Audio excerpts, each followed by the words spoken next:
Agora nós vamos falar especificamente sobre a técnica do escrutinamento. Como você já viu lá no nosso esqueleto, na nossa aula anterior, a técnica do escrutinamento vai ser essencial para você conseguir vasculhar e pescar todas as informações importantes para colocar lá nos elementos específicos. Então, vem aqui para o slide comigo, técnica do escrutinamento. Quando a gente procura no Google o significado de escrutinar, você tem lá, examinar com atenção e minúcia a fim de descobrir, perceber, conhecer, esquadrinhar. E é exatamente isso que eu quero que você faça na sua prova. Você descobriu o que é uma petição inicial? Eu quero que você esquadrinhe, você pesque com toda a atenção do mundo, analise, faça o máximo possível para extrair todas as informações importantes dos artigos que se coadunam com as informações do enunciado, ou seja, todas as informações da lei que se aplicam àquele caso concreto. Por isso que é necessário que você faça essa leitura. Tem muita gente que descobre que é uma apelação, por exemplo, e a pessoa não para ler todos os artigos do capítulo da apelação. Ela está deixando muito ponto na mesa. Ela está deixando muito ponto que veria gratuitamente se ela simplesmente tivesse se atentado ao que está escrito nesses artigos, que dizem respeito à apelação e que dizem respeito à teoria geral dos recursos, por exemplo. Essa aula vocês vão perceber que vai ser uma aula mais densa, mas ela é necessária, porque nesse ponto aqui, eu vou esquadrinhar com vocês, eu vou escrutinar com vocês todos esses elementos gerais e específicos de peças que a FGV costuma cobrar. Então a gente vai pegar as peças mais importantes para a sua prova e vai escrutiná-las uma por uma, para que você veja como eu estou fazendo, para que sabendo como eu faço, você consiga fazer no dia da tua prova, no dia do teu simulado. Não é difícil, é tranquilo, é fácil, é gostoso. E uma vez que você aprenda, você nunca mais esquece. Então aprenda comigo essa técnica do escrutinamento. Foi algo que eu criei para ficar na tua cabeça. Preciso escrutinar, preciso escrutinar. Escrutinando, tirando essas informações, extraindo essas informações mais importantes, você não vai deixar passar mais nada dos elementos específicos de cada peça. E aqui eu quero fazer um adendo. Quando a gente vai escrutinar, a gente tem os requisitos genéricos daquela peça e a gente tem os requisitos específicos. Vou te dar um exemplo. Na petição inicial, a gente tem o artigo 319, que vai se aplicar não só para petições, mas para aquelas peças que também tenham a estrutura de uma inicial. Por exemplo, embargos de terceiro.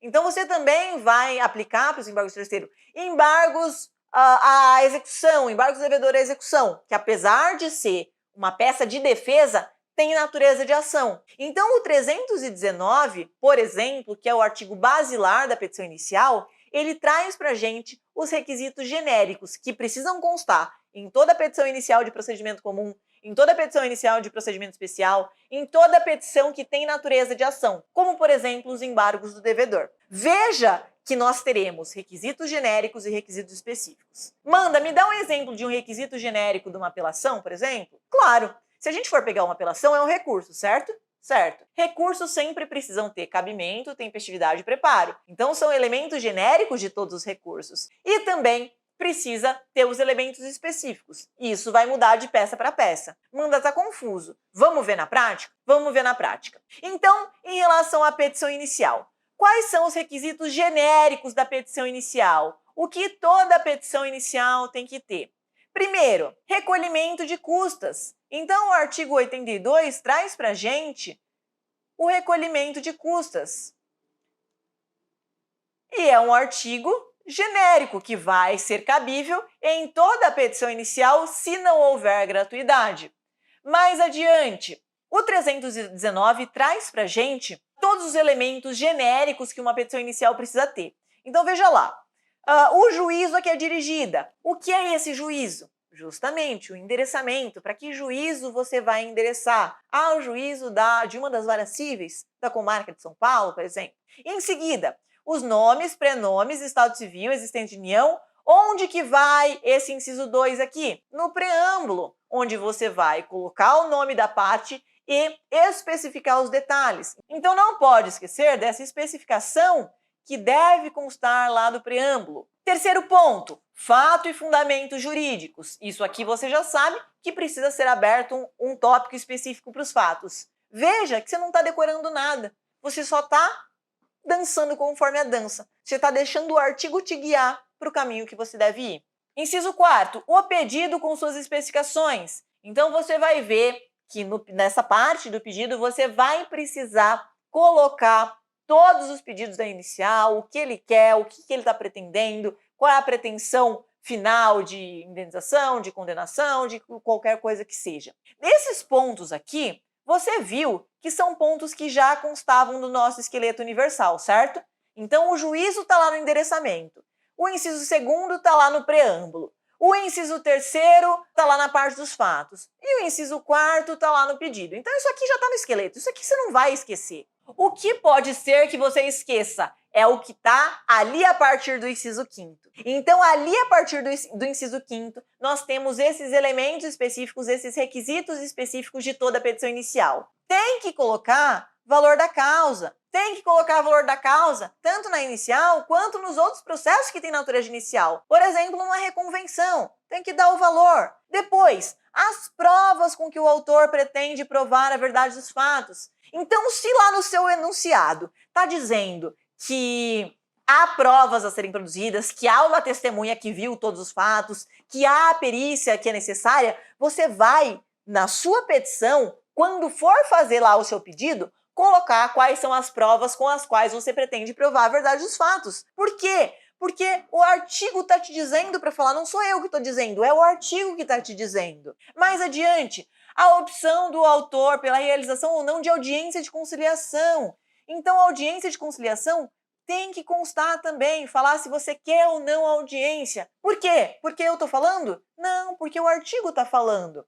Então, veja, o que você está fazendo? Você está retirando as informações para colocar no seu esqueleto, certo? Beleza. Então, você já viu que tem que colocar sobre o valor da causa, que tem que colocar sobre as provas que pretende produzir, que tem que colocar sobre a audiência de conciliação. Acontece que o artigo 320 traz para a gente também outro elemento que tem que estar lá na sua inicial. Olha, a petição inicial será instruída com os documentos indispensáveis à propositura da ação. Ou seja, se houver algum documento que deva acompanhar a inicial, você também vai criar um tópicozinho lá na sua peça para tratar sobre os documentos indispensáveis. Mais adiante, o juiz, ao verificar que a petição inicial não preenche os requisitos, que apresenta defeitos e irregularidades capazes de dificultar o julgamento, determinará que o autor, no prazo de 15 dias, emende. Ou seja, esse artigo aqui, ele é irrelevante. Mas como é que eu sei que é irrelevante? Porque eu li, e é isso que você vai fazer na hora da prova. Você vai ler os artigos e vai ver, esse aqui se aplica, esse aqui não se aplica, e os que se aplicarem, você usa. Os que não se aplicarem, você deixa pra lá. Mas pelo menos você não está arriscando perder ponto à toa. Ou seja, é assim que você vai levantar os requisitos genéricos e colocar lá no seu esqueleto para que eles não sejam esquecidos na hora de passar para o gabarito. Beleza.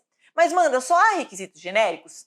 Não. Nós temos os requisitos específicos também. E quando é que a gente vai ter a aplicação desses requisitos específicos? Quando nós estivermos diante de demandas, por exemplo, do procedimento especial. E nesse caso aqui, você vai verificar que cada espécie de peça, cada espécie tem os seus requisitos.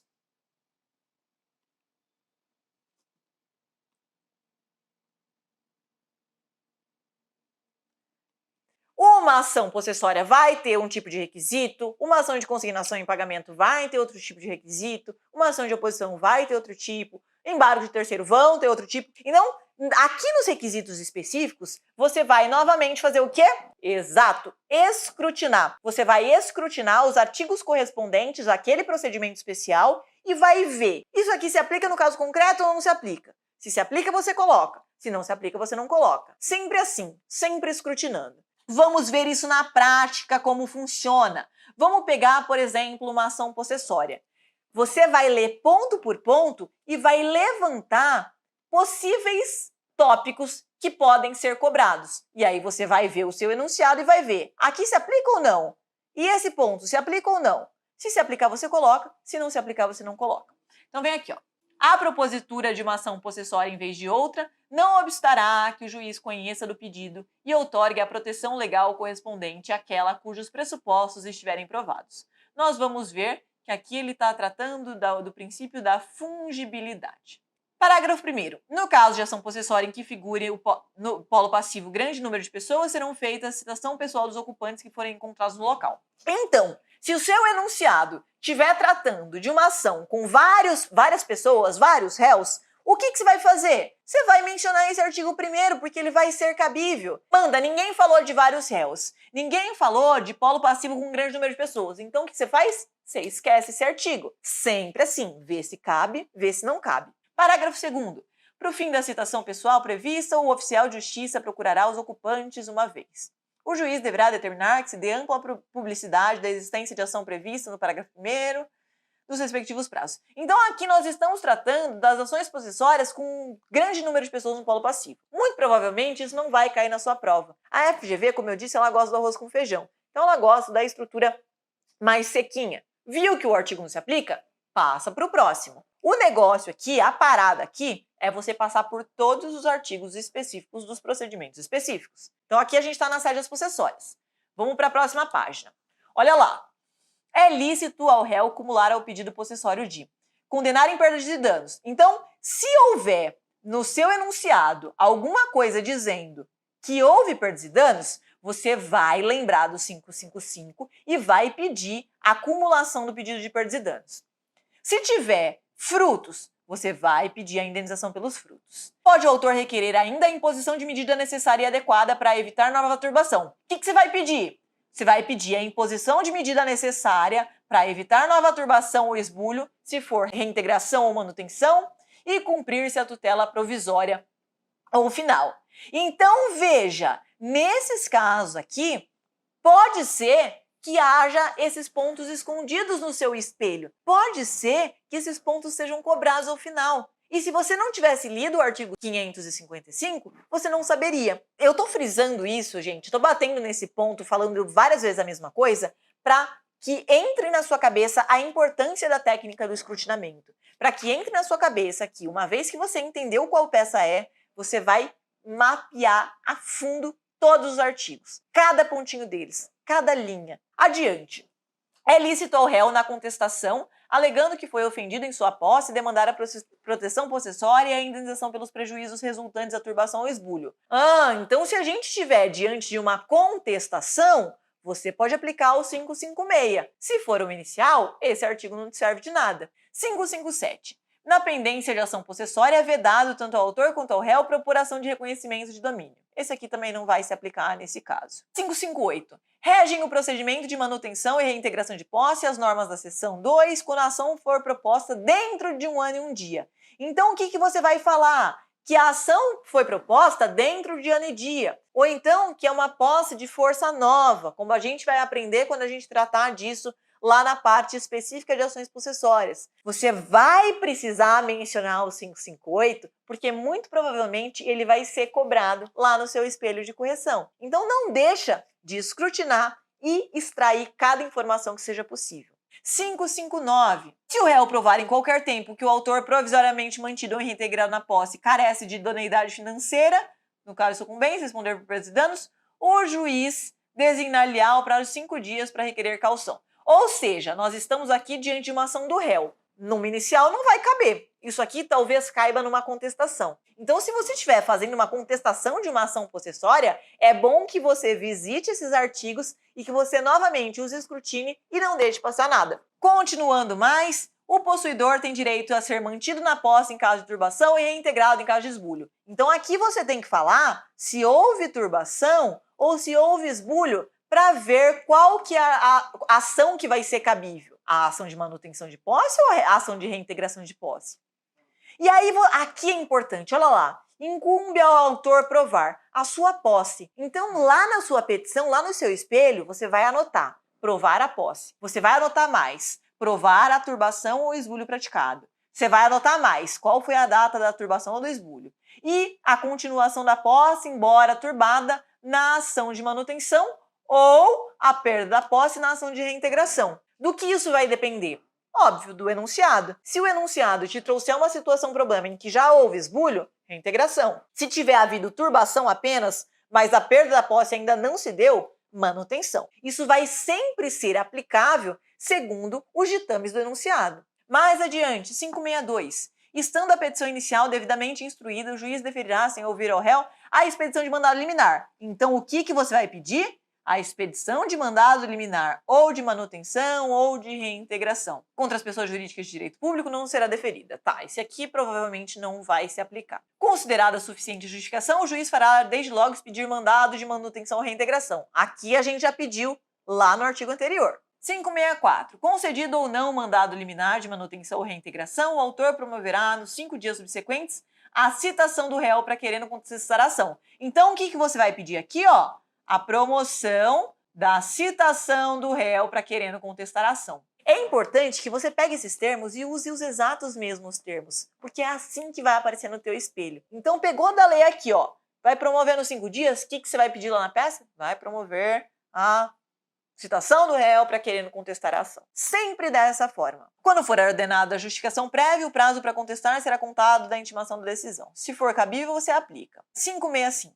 No litígio coletivo pela posse de imóvel, esse litígio coletivo provavelmente não vai se aplicar.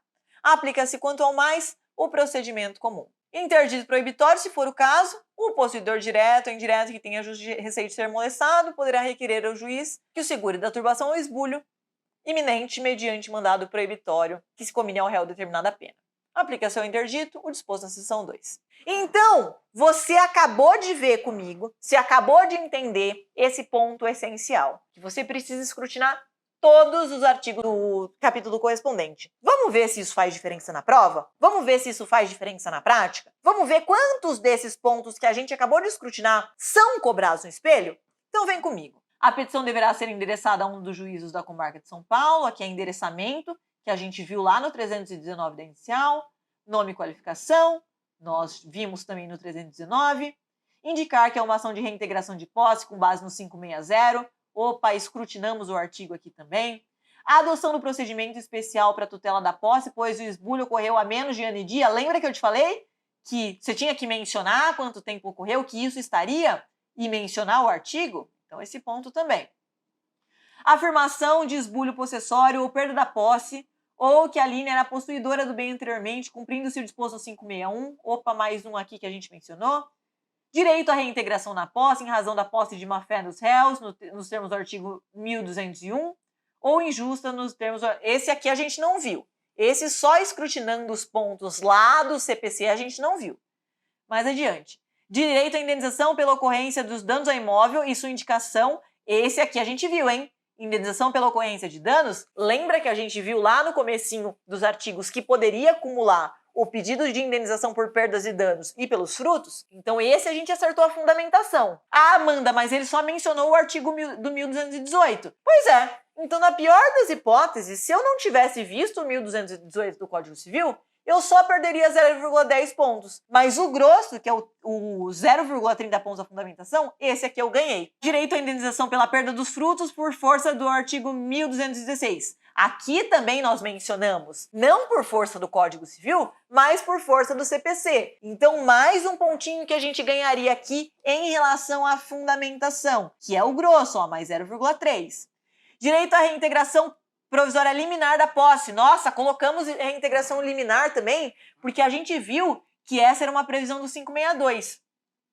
E aí os pedidos correspondentes. Pedido de concessão liminar, isso aqui a gente vai ver em tópico apartado lá da técnica ORI. Mas veja, a gente já ganhou aqui, ó, 0,10, 0,30, 0,70, 80, 1,2, 1,7, aqui 2,4, aqui nós ganhamos 0,30, 2,7, aqui nós ganhamos 0,30 também, 3 pontos, e aqui mais 0,50, 3,5.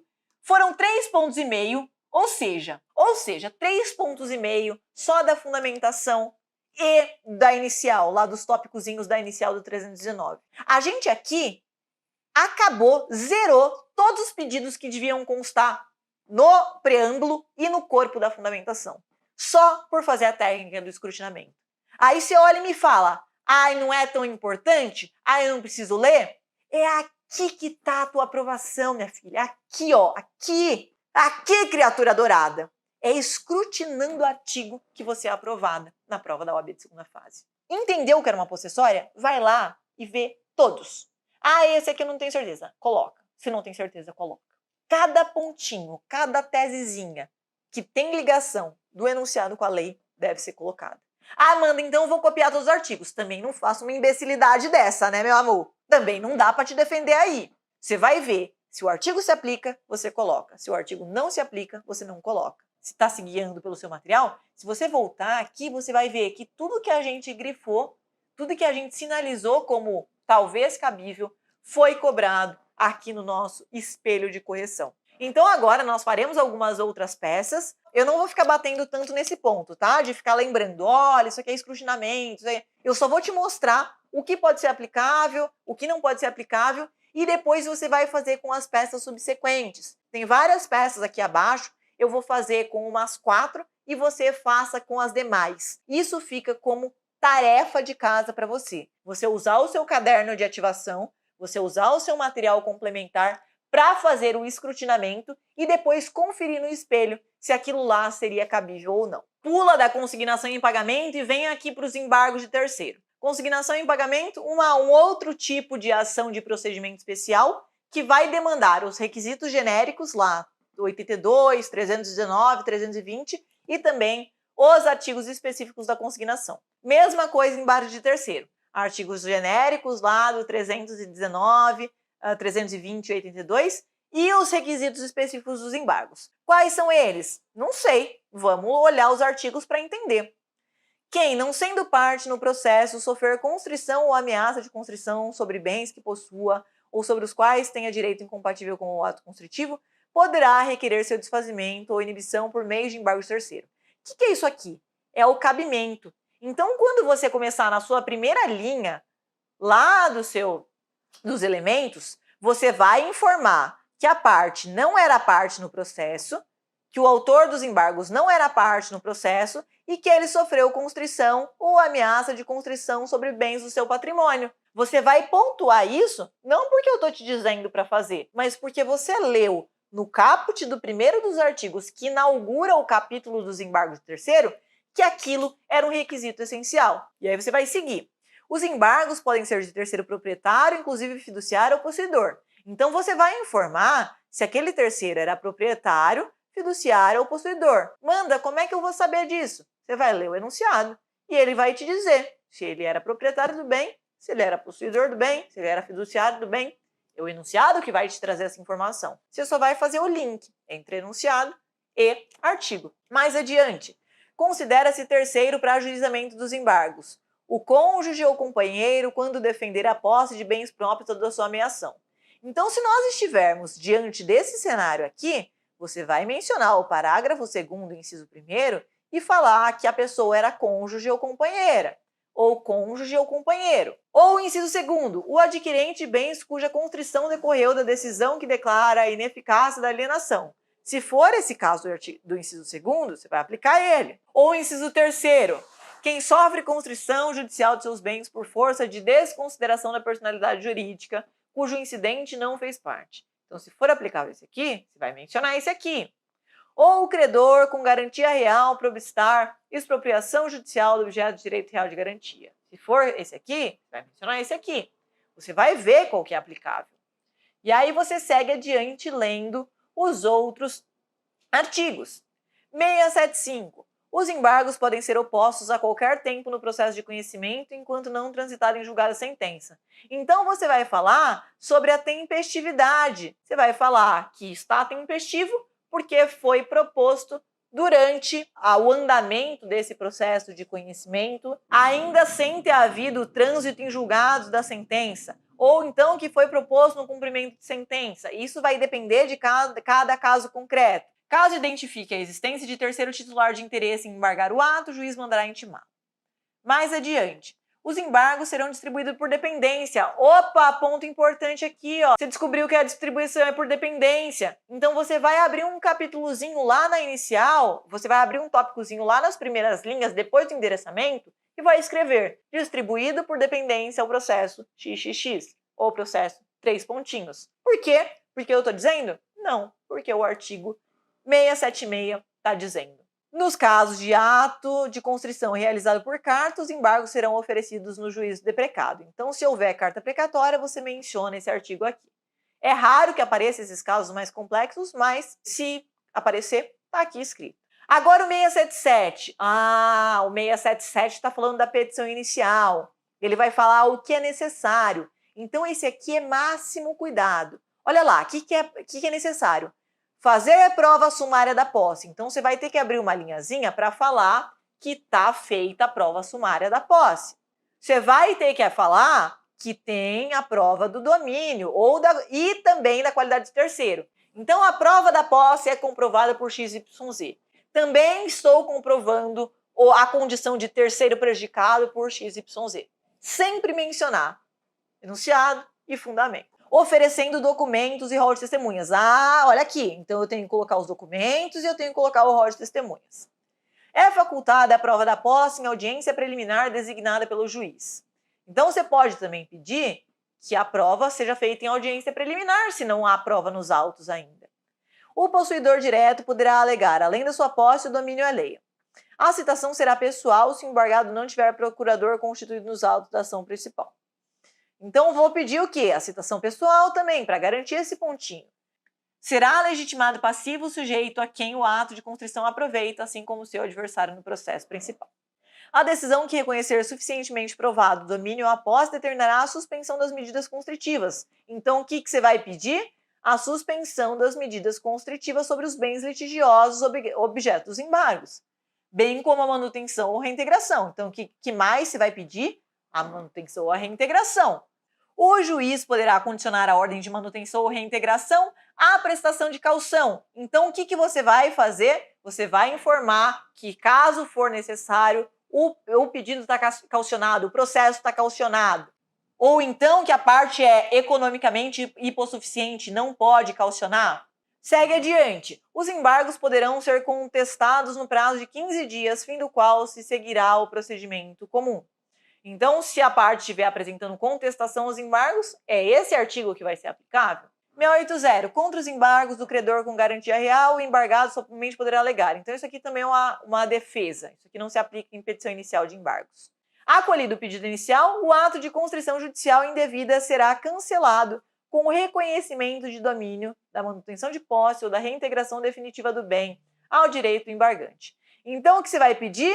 Que, ao final, o ato seja cancelado com reconhecimento do domínio. Veja que cada pontinho vai te trazer um elemento do seu espelho. Seja ele constando lá na fundamentação, seja ele constando nos pedidos, a maioria vai constar lá nos requisitos específicos. Mas pode ser que alguns deles estejam perdidos pela peça e você vai aprender isso conforme você for fazendo, conforme você for pegando o jeito do espelho. Manda, vamos ver de novo no espelho se isso aí conta bastante? Vamos ver. Olha lá, 15ª Vara Civil do Rio de Janeiro. Isso aqui é requisito genérico lá da inicial. Distribuição por dependência. Falamos sobre a distribuição por dependência em um dos artigos que vimos.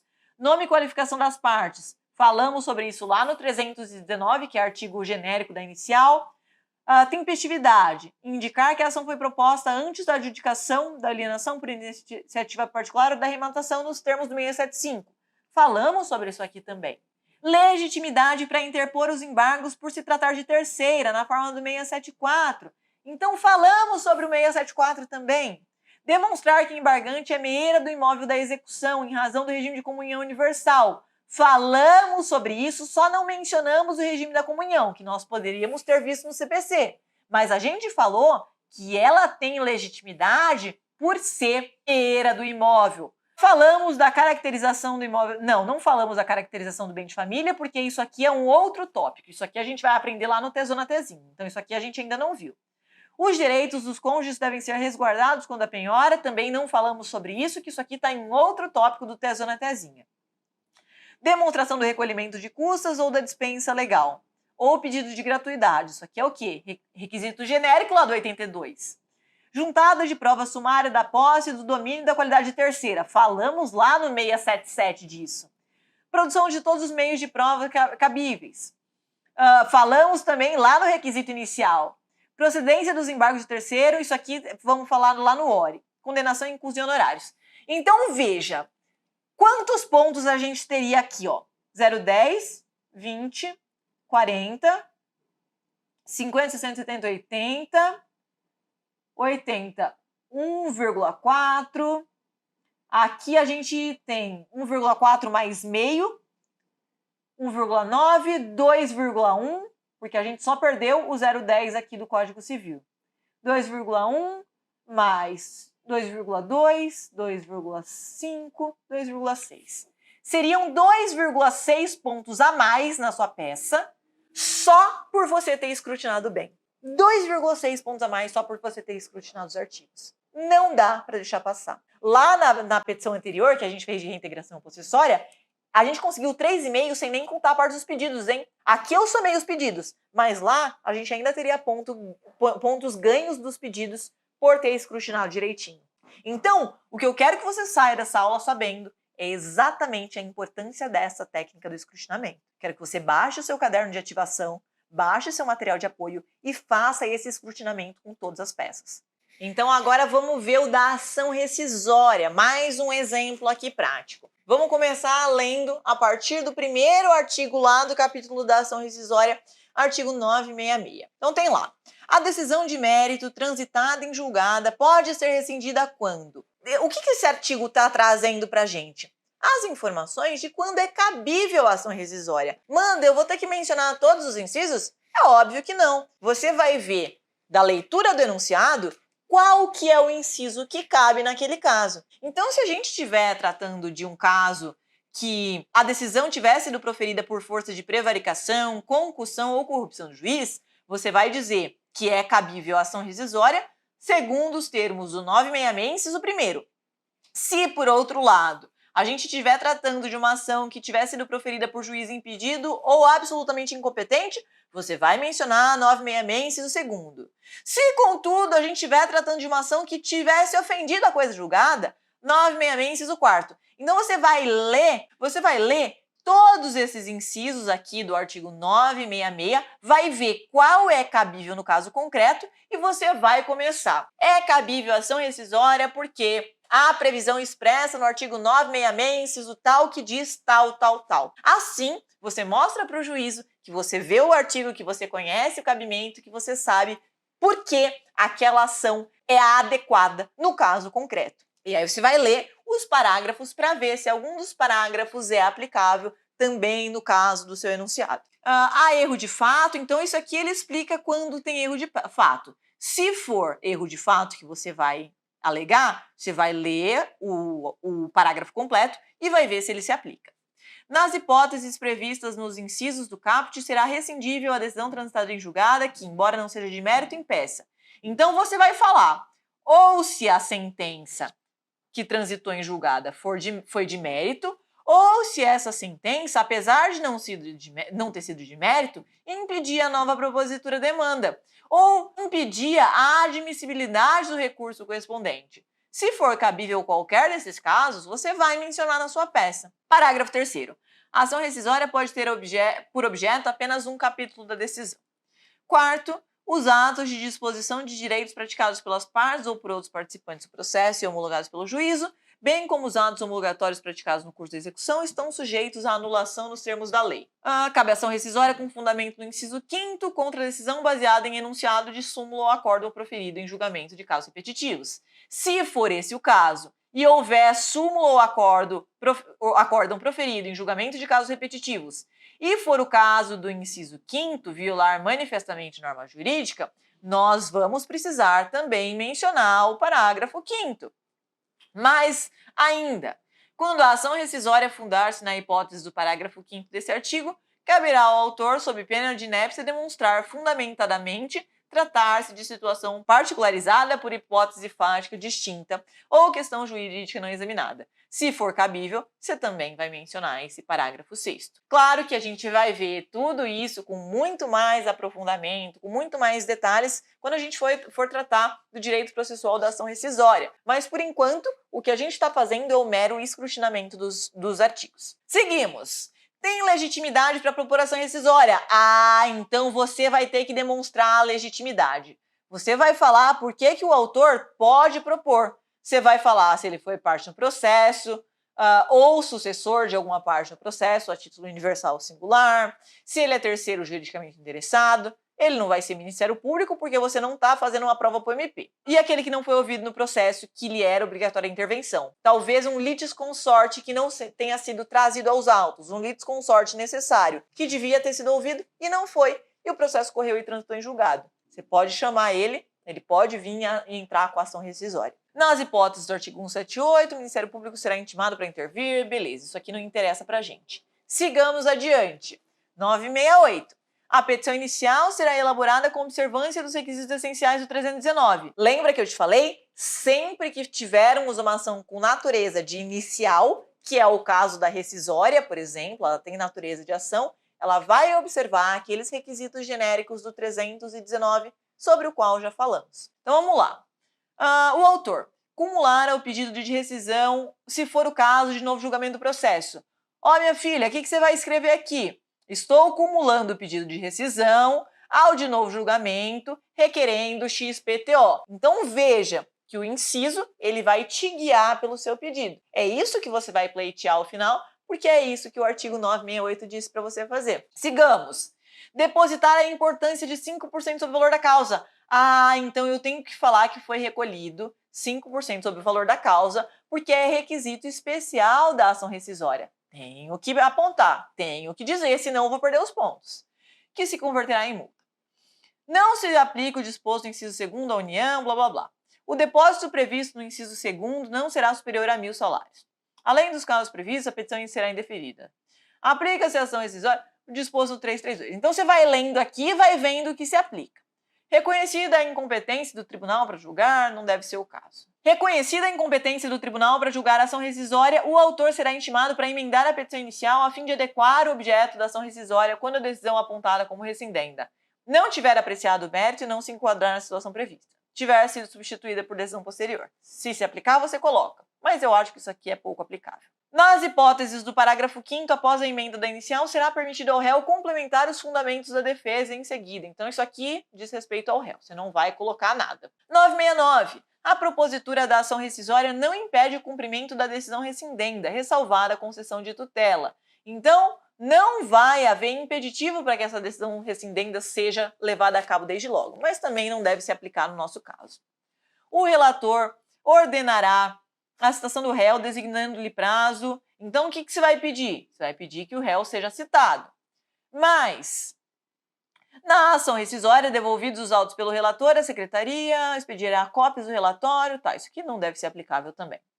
Se os fatos alegados pelas partes dependerem de prova, o relator poderá delegar a competência ao órgão que proferiu a decisão.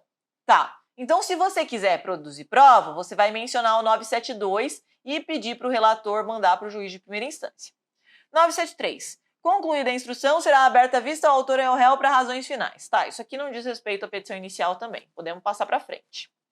Julgado o procedente o pedido, o tribunal rescindirá a decisão e proferirá, se for o caso, novo julgamento. Então, o que você vai pedir? Você vai pedir a rescisão e que seja proferido novo julgamento. Nós já vimos isso em um artigo que a gente acabou de mencionar. Vamos voltar lá.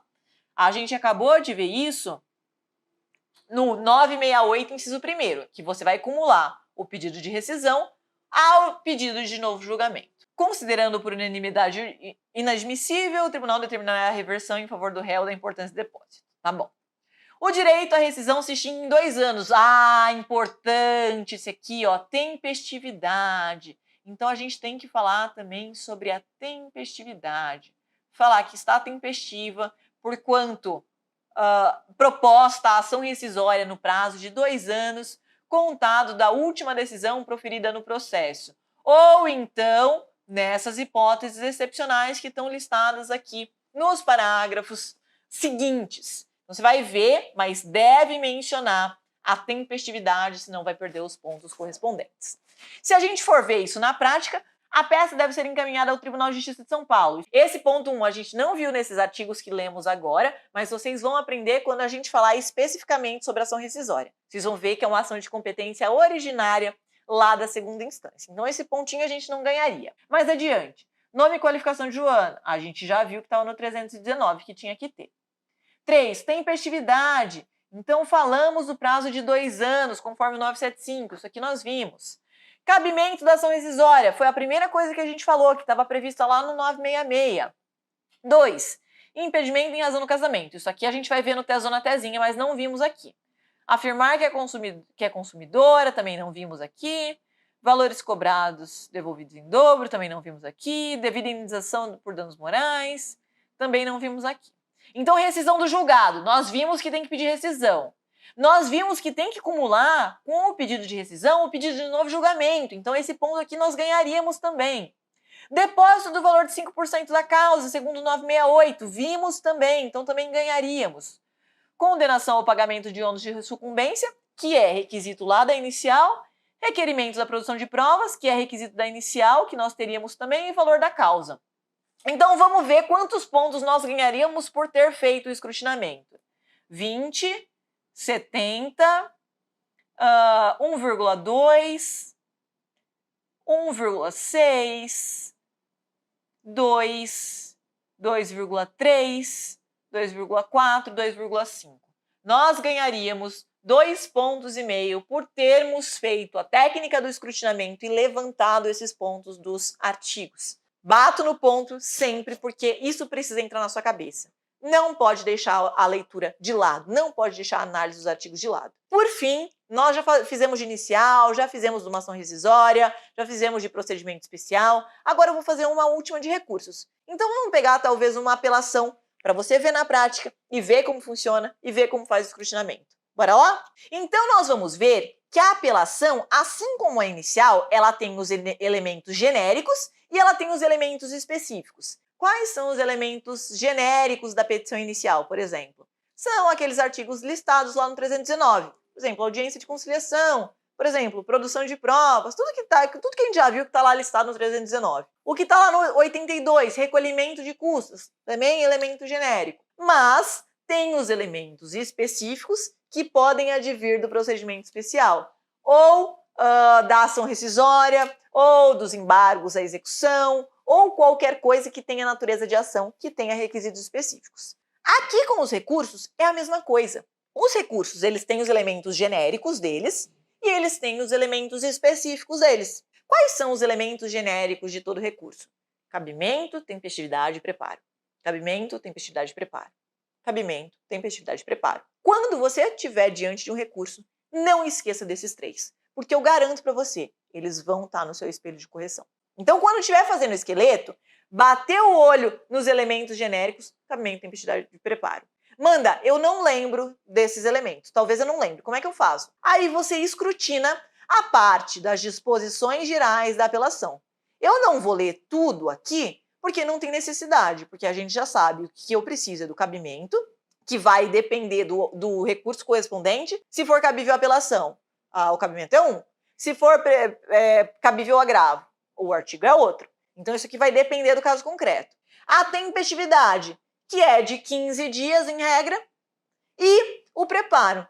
Não lembra? Escrutine as disposições gerais. Então, vamos lá. Disposições gerais, se você bate o olho aqui no 1003, você vai ver que o parágrafo 5º traz para a gente a tempestividade dos recursos, que é de 15 dias.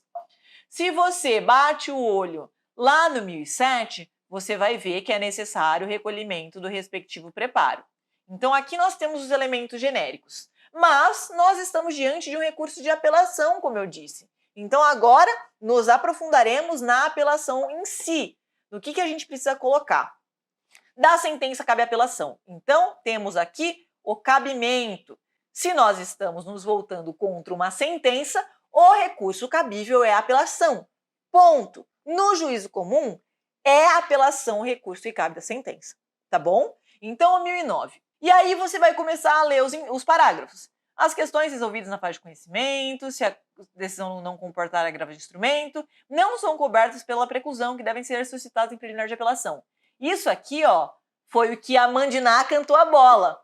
Eu falei, vai cair uma apelação com preliminar de matéria não agravável. E se você tivesse lembrado disso, se a pessoa que fez tivesse lembrado disso, ela viria de cara nesse parágrafo primeiro e veria que era uma questão resolvida na fase de conhecimento em que não era possível o cabimento de agravo. Era uma decisão que a prejudicava e não cabia agravo. Então, nós temos aqui a incidência desse parágrafo 1º. Parágrafo 2º. Se as questões referidas no parágrafo 1º forem suscitadas em contrarrazões, o requerente será intimado para em 15 dias se manifestar. E se você está meio perdida, não sabe muito bem como funciona essa preliminar, calma, que não é esse o ponto agora. Isso aqui a gente vai aprender quando a gente estiver lá na parte da teoria do processo civil e eu me aprofundar no recurso de apelação com vocês. Por enquanto, a única coisa que eu quero que você entenda aqui é que, se for esse o caso, você vai mencionar o parágrafo 1º. Então, continuemos. Feito esse disclaimer. O disposto no caput desse artigo aplica-se mesmo quando as questões mencionadas no artigo 1015 integrarem capítulo da sentença. 1010. A apelação será interposta por petição dirigida ao juiz de primeiro grau. Olha só! Petição dirigida ao juiz de primeiro grau. O que isso quer dizer? Quer dizer que tem petição de interposição, porque uma das petições vai para o juízo de primeiro grau e depois que o juízo de primeiro grau mandar intimar a parte contrária para apresentar contrarrazões, esse processo vai subir lá para o tribunal, vai subir lá para o juízo ad quem, juízo para quem se recorre. Adiante, o que a petição vai conter? Nomes, qualificação das partes, exposição de fato do direito, razões do pedido de reforma ou declaração de nulidade, pedido de nova decisão. Então, na sua petição, tanto de interposição quanto a petição de razões, você já tem um mapinha do que você precisa colocar aqui. Tudo isso aqui vai estruturar a sua petição. Ainda que você não lembrasse do esqueleto universal, você conseguia se virar só com o que está escrito aqui nesse artigo. O apelado será intimado para apresentar contrarrazões no prazo de 15 dias. Então, o que você vai pedir? Você vai pedir para que o apelado seja intimado para apresentar contrarrazões com base no 1009, parágrafo 1º. Se o apelado interpuser apelação adesiva, o juiz intimará o apelante. Isso aqui é difícil que seja cobrado, apelação adesiva. Após as formalidades previstas, os autos serão remetidos ao tribunal pelo juiz, independente de juiz de admissibilidade. Esse parágrafo diz que quem vai fazer a admissibilidade vai ser o tribunal, não o juiz de primeira instância.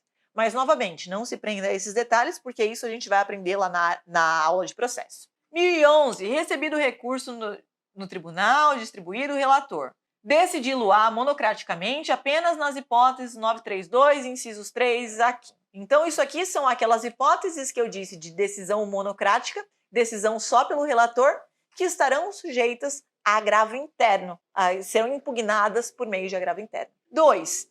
Se não for o caso de decisão monocrática, elaborará seu voto para julgamento do recurso pelo órgão colegiado. Essa aqui é a regra, né? O parágrafo 2º é a regra.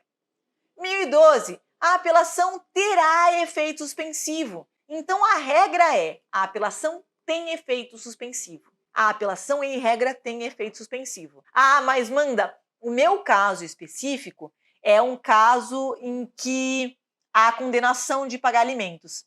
Então, você está diante da exceção. E se você estiver diante da exceção, nada mais justo que você mencione essa exceção lá no seu esqueleto, que vai ser passado para a sua peça final. Porque uma coisa eu te garanto, se você estiver diante de uma hipótese excepcional em que começam a produzir imediatamente os efeitos após a publicação da decisão, ou seja, em que o efeito suspensivo não vai se aplicar, isso vai constar no espelho definitivo de correção. Se for uma hipótese excepcional, você pode ter certeza que vai constar. Então, fique atento, veja se você está aqui no plano geral, em que há efeito suspensivo, ou no plano específico excepcional, em que não há efeito suspensivo. Outra coisa, você pode pedir a concessão de efeito suspensivo nessas hipóteses do parágrafo 1º. Então, essa é a regra, essa é a exceção, e essa aqui é a exceção da exceção. Então, não tem efeito suspensivo, mas você pode pedir se tiverem demonstradas a probabilidade do provimento do recurso ou risco de dano grave ou de difícil reparação. Então, se for o caso, você pode mencionar também esse cabimento. Vamos ver com mais profundidade mais adiante, mas eu quero que você saiba desde logo. 1013. A apelação devolverá ao tribunal o conhecimento da matéria impugnada. Então, o efeito devolutivo, o tribunal vai poder julgar novamente aquele feito. E aqui, quando eu dei um aulão de véspera justamente falando desse ponto da apelação, Eu falei, gente, se atentem, porque se nós estivermos diante de uma decisão que for anulada, uma sentença que for anulada, uma sentença eivada de erro, e o processo estiver maduro, a causa estiver madura para o julgamento, nós poderemos ter o julgamento direto pelo tribunal. O tribunal não precisa esperar o juiz de primeira instância decidir, ele decide por si só. O tribunal já vem e já dá a decisão. E foi exatamente o que foi pedido. Então, atentem-se muito a essa coisa da causa madura que a FGV gosta, já pediu mais de uma vez. Então, veja lá, ó. Serão, porém, objeto de apreciação e julgamento pelo tribunal todas as questões suscitadas e discutidas no processo, ainda que não tenham sido solucionadas, desde que relativas ao capítulo impugnado. Quando o pedido ou a sua defesa tiver mais de um fundamento e o juiz acolher apenas um deles, a apelação devolverá ao tribunal o conhecimento dos demais. Terceiro, aqui ó, causa madura, aqui ó. Se o processo estiver em condições de imediato julgamento, o tribunal deve decidir desde logo o mérito quando reformar sentença fundada no 485, sem resolução de mérito, decretar a nulidade da sentença por não ser ela congruente com os limites do pedido ou da causa de pedir, sentença problemática, sentença extra petita, citra petita ou ultra petita, mais constatar a omissão do exame de um dos pedidos e hipóteses em que poderá julgá-lo, mais decretar a nulidade da sentença por falta de fundamentação. Então, sempre que nós tivermos esse imediato julgamento aqui, ó, a gente está diante da teoria da causa madura. A FGV não pediu especificamente esse nome. Se você tivesse usado o nome que está no artigo, falado exatamente isso aqui, ó. O processo encontra-se em condições de imediato julgamento, nos termos do 1013, parágrafo 3º. Você teria ganhado esse ponto correspondente e a sua nota teria aumentado por consequência. Parágrafo 4º. Quando reformar a sentença que reconheça decadência ou prescrição, o tribunal, se possível, julgará o mérito, examinando as demais questões, sem determinar o retorno do processo. O capítulo da sentença confirma, concede ou revoga a tutela provisória, é impugnável na apelação. 1014. As questões de fato não propostas no juízo inferior poderão ser suscitadas na apelação, se a parte provar que deixou de fazê-lo por motivo de força maior. Na prática, vamos ver se a gente tivesse aplicado os requisitos genéricos e os requisitos específicos da apelação, quantos pontos nós teríamos ganhado nesse processinho, nessa pecinha aqui. Endereçamento. Recurso deve ser interposto perante o juiz da vara da comarca de canto distante e as razões ao tribunal. Então, veja lá, já ganhamos o ponto da petição de interposição. Indicação do apelante e do apelado. Já ganhamos o pontinho da indicação. Endereçamento das razões recursais ao Tribunal de Justiça. Ganhamos o pontinho das razões. Recolhimento do preparo da gratuidade, requisito genérico. Ganhamos também. Cabimento do recurso. Ganhamos também. Fundamentação. A hipótese é de responsabilidade contratual. Então, isso aqui ó, já está no mérito. Esse aqui a gente não viu ainda. Então, esse aqui a gente ainda não ganhou. Essa indenização depende de demonstração de algum prejuízo efetivamente sofrido por Ricardo. Também ainda não vimos. O fato de Ricardo não ter tomado nenhuma medida, também não vimos. Caso reconheça algum dano imputável. Isso aqui está mais no mérito, nós aprenderemos na tezona tezinha. A figura da perda de uma chance, tá bom, também é tese.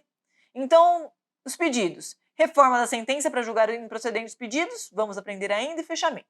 Então aqui a gente ganhou menos pontos, mas ó, 10, 30, 40, 60, 70. Ainda que tenham sido menos pontos, não eram de forma alguma pontos ignoráveis. São 0,7 pontos a mais que você ganharia por ter feito o escrutinamento. O escrutinamento, como eu disse, é uma das partes, é uma das facetas de um bom esqueleto. Claro que não é a única. Você viu nesse exemplo, esse exemplo é excelente para você ver isso. Você viu que a fundamentação jurídica, ela não estava, nenhum dos pontos da fundamentação estavam lá nos artigos correspondentes à apelação. Por isso que o escrutinamento é um dos fatores, é um dos pilares, mas não é o único. Você precisa combiná-lo com todos os outros que a gente vai ver adiante. Então é isso, meus queridos, sobre a técnica do escrutinamento, é isso que vocês têm que saber. Eu deixei vários em branco aqui no seu caderno de ativação. Você vai clicar, vai baixar e vai fazer por conta própria esse escrutinamento. E todas as vezes que você estiver fazendo um simulado, uma peça ou qualquer coisa que seja, você vai usar essa técnica para não deixar nenhum ponto de fora, não perder nenhum ponto que estaria garantido se você tivesse feito o negócio direitinho. Combinado?